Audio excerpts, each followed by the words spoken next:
sukacita, senang, gembira, karena bisa bertemu ini. Ya, ada yang senang, ada yang sukacita. Oh, ada yang kecewa tuh. Aduh, kecewa karena apa ini? Karena ibu tahu sih ibu. Jangan sampai ada yang putus cinta kok. Ada yang putus cinta kok. Tidak ada ibu. Baik tuh.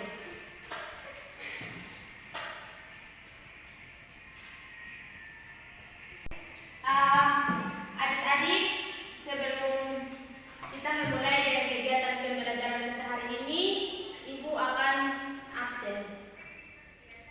Yunike, hadir Ibu.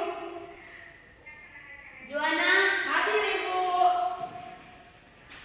Febriani, Hadir ibu. Desi, hadir Ibu.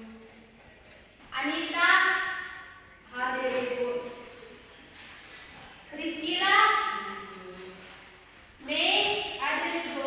Melani, hadir Ibu. Oke, baik. Berarti hari ini semua hadir. Oke. Sebelum kita memulai dengan kegiatan pembelajaran hari ini, Ibu minta adik Yunike untuk memimpin kita dalam doa. Bergerakkan.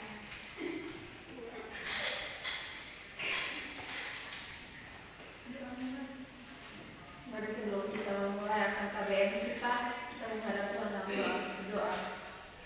Ya Tuhan, Allah Bapa kami dalam kerajaan surga, tidak saatnya kami anak-anakmu memulai akan KBM kami, tapi kami mohon Engkau memberkati dan memberkati terus KBM kami agar dapat berjalan dengan baik. Terpuji nama Bapa, kini dan selamanya. Haleluya. Amin. Terima kasih. Baik Ibu. Baik adik-adik sekalian, sebelum kita memulai kegiatan pembelajaran kita hari ini, Ibu punya satu game atau ice breaking supaya adik-adik kamu semangat dong. Oke. Jadi gamenya itu pagi, siang, sore. Jadi cara bermainnya seperti ini. Pagi, itu satu pagi, siang, dua pagi, sore, tengah. Sudah paham dong? Oke. Semua bangkit berdiri. Ibu minta untuk semua berdiri.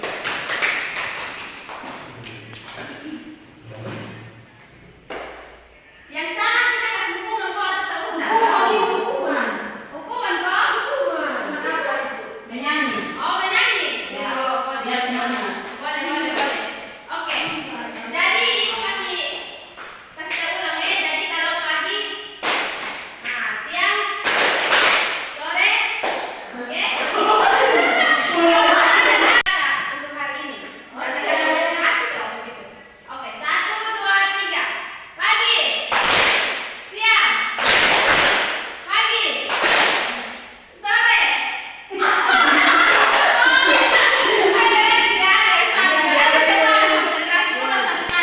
Ya ibu. Oke.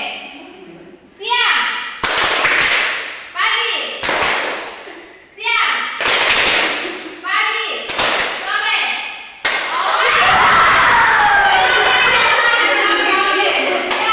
Dia menyanyi. Oke, Nela mau menyanyi atau mau kasih kata-kata motivasi dan cerah? Oke, silakan. Lagu yang singkat. Silakan. Potong bebekan. Lagu apa? Lagu potong bebek. Oke. Oke, baik. Mulai dari ini. Oke.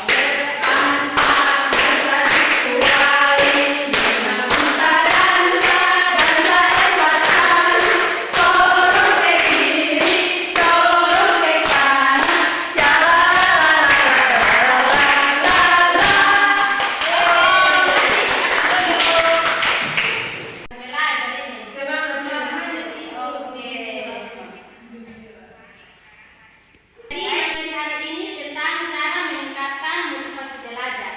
Apa itu motivasi? Ada yang tahu kok? Motivasi itu adalah satu dorongan dalam diri sendiri untuk melakukan sesuatu. Iya, betul. Ada lagi? Saya mau dukungan dari diri sendiri atau orang lain. Iya, betul. Ada lagi?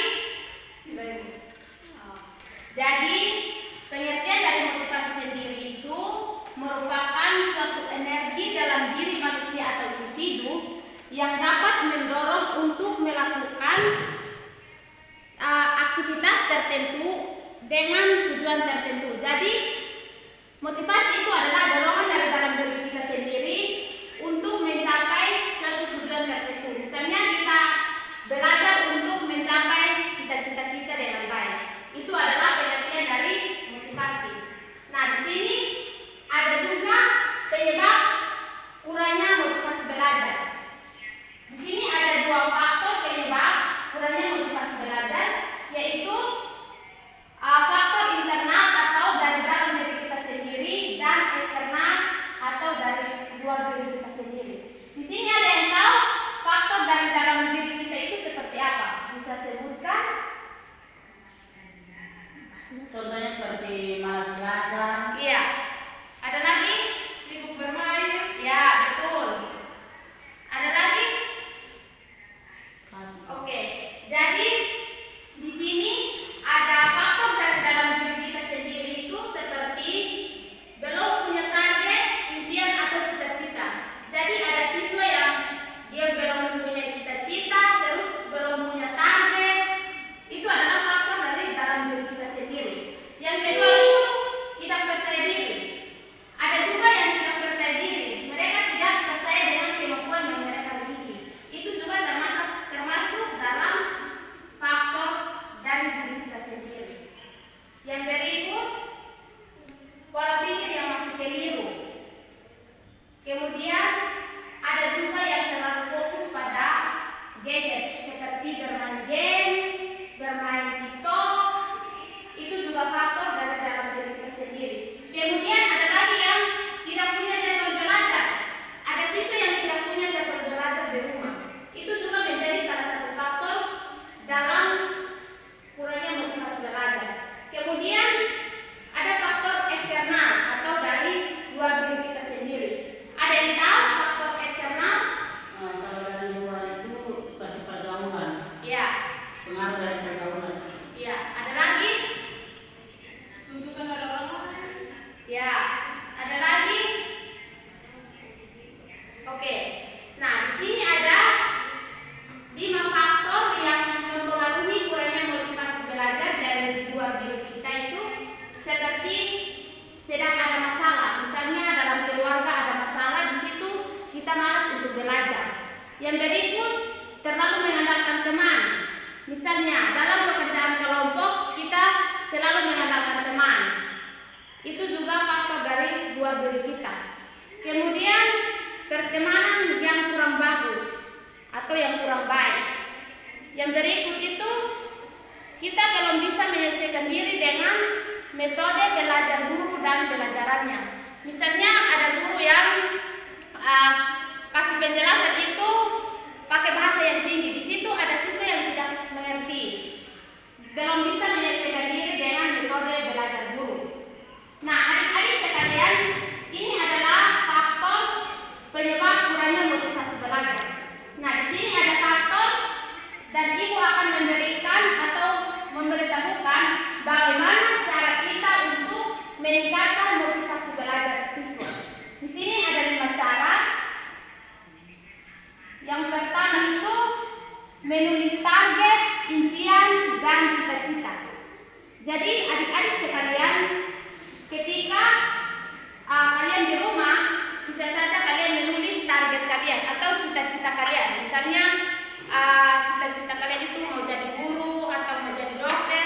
Adik-adik bisa tulis kemudian tempel di dinding atau di pintu kamar, pintu lemari. Di situ kalian akan termotivasi ketika kalian keluar masuk. Kalian akan melihat, oh ternyata saya punya cita-cita, ternyata saya punya target. Maka dari situ adik-adik akan termotivasi untuk belajar. Itu adalah cara yang pertama. Cara yang kedua, adik-adik harus membuat jadwal belajar.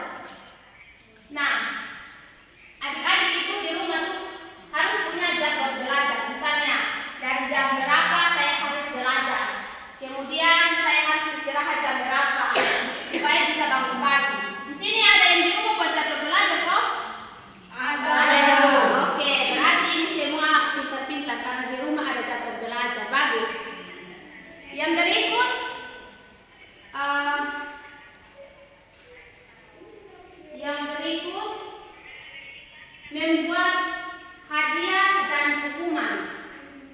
Jadi maksud dari membuat hadiah dan hukuman itu misalnya adik-adik berjanji untuk diri sendiri. Jadi adik-adik bisa saja ketika adik-adik mau ujian itu berjanji untuk diri sendiri. Misalnya saya ini semester kalau dapat peringkat 1 maka saya harus jalan-jalan atau makan makanan yang enak. Kalau saya tidak dapat peringkat maka saya berhenti bermain HP selama 1 bulan. Jadi kita harus membuat hadiah dan hukuman untuk diri kita sendiri. Yang berikut adik-adik tahu kalau kita belajar ini membutuhkan energi. Jadi kita jangan hanya fokus di dalam kamar saat tidak mau keluar jalan-jalan. Itu tidak lama kita stres. Jadi kita butuh refreshing, istirahat, refreshing, jalan-jalan dengan teman-teman. Intinya jangan terlalu refreshing lah. Ingat itu tugas dong, bukan jalan-jalan sama senyaman di luar pas mau pulang pakai bertugas lagi. Jadi adik-adik itu adalah cara untuk meningkatkan motivasi belajar. Ada 5. Jadi saya harap adik-adik bisa membuat jadwal belajar di rumah supaya itu menjadi salah satu motivasi sehingga adik-adik bisa mencapai cita-cita dengan baik. Yang berikut ada kelompok belajar. Di sini adik-adik mau ada buat kelompok belajar atau tidak? Ada. Oke, baik. Jadi kalau dalam kelompok belajar itu kan kita bisa saling membagi pendapat, ketika ada tugas, kemudian kita tidak bisa kerja, kita bisa membuat kelompok belajar. Ada teman yang tahu dia bisa jelaskan dan kita bisa kerja sama-sama. Itu juga untuk meningkatkan motivasi belajar kita. Jadi saya harap adik-adik semua sudah membuat kelompok belajar, itu sudah bagus. Yang terakhir kesimpulan. Jadi dari materi kita yang telah saya sampaikan dapat kita simpulkan bahwa untuk meningkatkan motivasi belajar adalah proses yang berkelanjutan dan di situ membutuhkan usaha yang konsisten. Nah, dengan kita menerapkan cara atau tips yang telah Ibu sampaikan tadi,